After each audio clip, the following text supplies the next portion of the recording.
శివుడు కాపాడుకుంటూ వచ్చాడు మిమ్మల్ని. 100% మా వెనకాల శివుడే ఉన్నాడు. శివుడు ఉండే చేయించుకుంటూ వచ్చాడు. ఇది కాదు మా మోదుగూడెం వచ్చి ఇక్కడికి వచ్చి ఆంధ్ర వచ్చి దాని తర్వాత వెంటనే ప్రయాగరాజ్ అక్కడికి వస్తే కుంభమేళ ముందు తీసేసానండి. అది -6 కుంభమేళ ఇదినప్పుడు. మళ్ళీ ప్రయాగరాజ్కి వస్తే అది అయిపోయిన తర్వాత మళ్ళీ గంగ మీద కొన్ని షార్ట్స్ తీయడానికి వస్తే గంగమ్మ తల్లి మీద హాస్పిటల్ షార్ట్స్ ఇవన్నీ అక్కడ కుంభమేళాలో జరిగే ఇన్సిడెంట్స్ అన్నీ తీయడానికి వస్తే +48. ఎక్కడ వరకు అయితే షర్ట్ ఉందో అక్కడ వరకు మొత్తం లోపల బొబ్బలు వచ్చేసింది అందరికీ. Blood motions, blood vomitings. ఎందుకంటే ఒక్కసారికి అక్కడి నుంచి ఇక్కడికి షిఫ్ట్ అయ్యాం. అది మైనస్, ఇది +48. అసలు ఎవరికి మైండ్ ఇది పని చేయలే. అయినా సరే 12 days చేసేసి వచ్చేసాం. అక్కడ మేము ఉండగానే గంగ 40 feet పైకి లేచింది. 40 feet ఫ్లడ్స్ వల్ల చేసేసే వచ్చాము. కానీ మళ్ళీ వదలకుండా చేసేసుకుని వచ్చేసాం.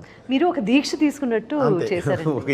అక్కడి నుంచి మోతుగూడెం అని వచ్చాము. మన రాజమండ్రి దగ్గర. రాజమండ్రి నుంచి లోపలికి వెళ్ళాలి. మారేడుమిల్లి దాటిన తర్వాత 1.5 hours వెళ్ళాలి. అసలు అదే యాష్ కలుపుతారు కదా, అది 100 kilometers స్పీడ్తో ఉంటుంది వాటర్. మ్యాటర్ ఏంటంటే కరెక్ట్ మేము వెళ్ళగానే తుఫాన్. అన్ని మాకే అన్ని పరీక్షలు పెట్టారు. 3 days work, but 7 days wait చేయాల్సి వచ్చింది. లొకేషన్ భలే ఉందంటే లొకేషన్ బాగుండడం కాదమ్మా, పాజిటివ్గా ఉంటుంది. అంటే అక్కడ ఎనర్జీ ఉంది. ఆ ఎనర్జీ మనకు కావాలి. అసలు ఆ మోతిగూడెం ఏం లొకేషన్స్ అమ్మా, అద్భుతమైన లొకేషన్.